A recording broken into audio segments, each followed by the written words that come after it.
വിശുദ്ധ ലൂക്ക അറിയിച്ച സുവിശേഷം 10-ാം അധ്യായം 8 മുതൽ 16 വരെയുള്ള തിരുവചന ഭാഗം.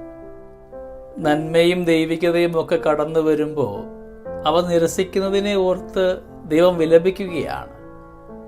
കൊറാസിൻ നിനക്ക് ദുരിതം, ബത്സയിദ നിനക്ക് ദുരിതം.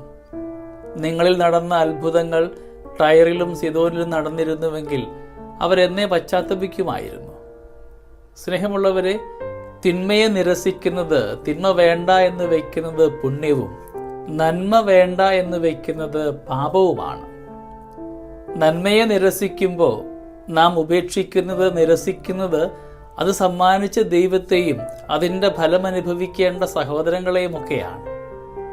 വചനത്തിൽ വീണ്ടും നാം വായിക്കുന്നുണ്ട്, കഫർനാമേ നീ ആകാശത്തോളം ഉയർത്തപ്പെട്ടുവെന്നോ, നീ പാതാളത്തോളം താഴ്ത്തപ്പെടും.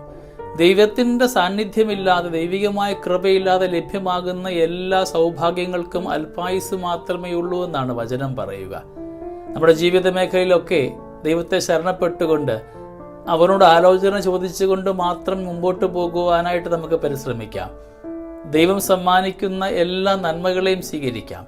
ദൈവികമായത് കടന്നു വരുമ്പോൾ അത് ചിലപ്പോൾ മുതിർന്നവരുടെ ഭാഷയിലൂടെ ആയിരിക്കാം, നല്ല ഉപദേശങ്ങളിലൂടെ ആയിരിക്കാം, വിശുദ്ധമായ ഉദാശകളിലൂടെയൊക്കെ ആയിരിക്കാം.